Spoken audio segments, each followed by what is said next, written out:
So I like to divide the menstrual cycle into two specific phases because at the end of the day is what is your hormones doing to your brain. Whatever they're doing to your brain is going to change your desires of how you want to do things, who you're attracted to, how you want to work, what skill you have highlighted. So it's really just about learning that, and it's easy to divide it in two just because we have two main hormones that determine what's happening in the brain. So that's estrogen and progesterone. The first phase of the cycle, the follicular and ovulatory phase, so those 14 days, let's say, those first 14 days after you stop bleeding, estrogen is predominant in the brain. And estrogen is a hormone that just makes everything lovey dovey, makes everything amazing. It makes everything like everything is working in your favor.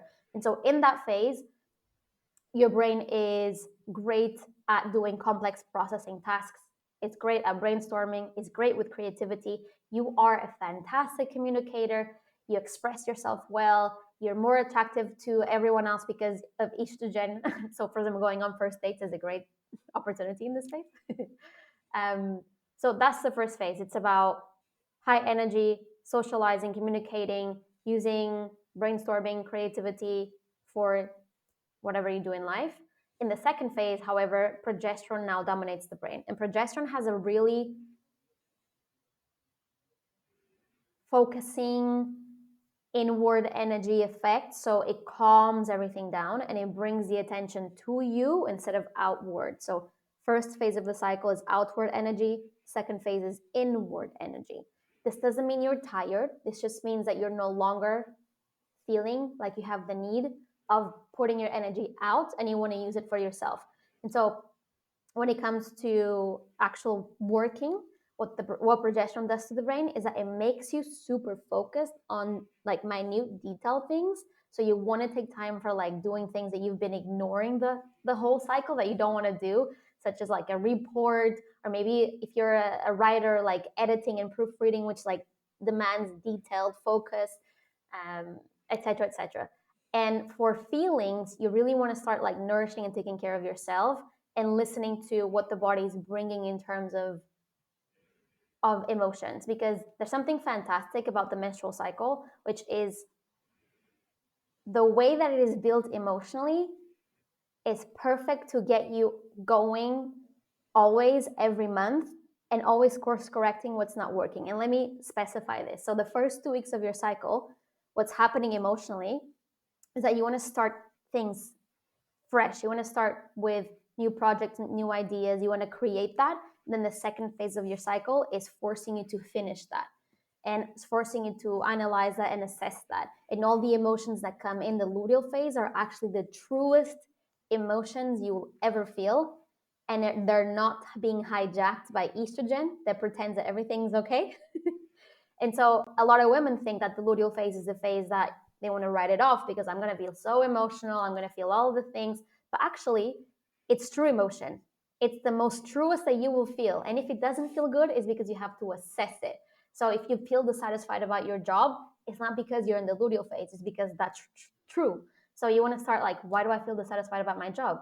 Am I not getting, the promotion? Am I not feeling like I'm being challenged? Like assess that and then make decisions to course correct for the next cycle. And this is how you keep momentum in your life with your goals, is actually using your menstrual cycle to propel you to get there faster. And I get it that this sounds weird because even when I first started learning about this, I'm like, there's no way.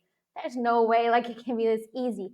But when you tap into it, the wisdom is there. Like you have a cycle for a reason, not just for you to create a baby. There's so many million ways that the cycle affects every organ of the body. And so it affects your brain that way to help you move forward faster in life.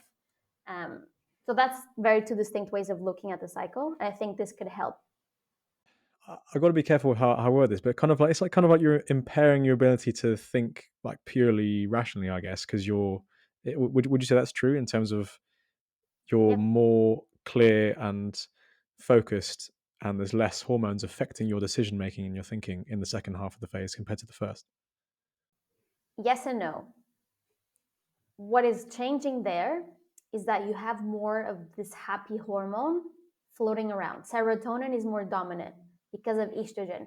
So because you have more of this happy neurotransmitter in the first half of your cycle, there's some things that you could brush off that it's like, oh no, it's okay, that's fine.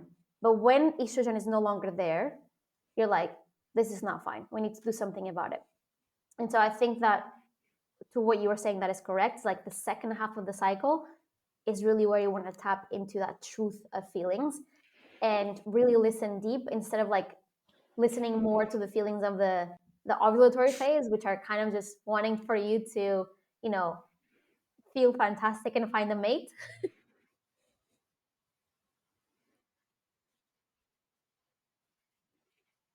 You want the real truth, deep truth of the feeling. Wait until you get to the luteal phase to make sure that it's there, and then make your decision about it.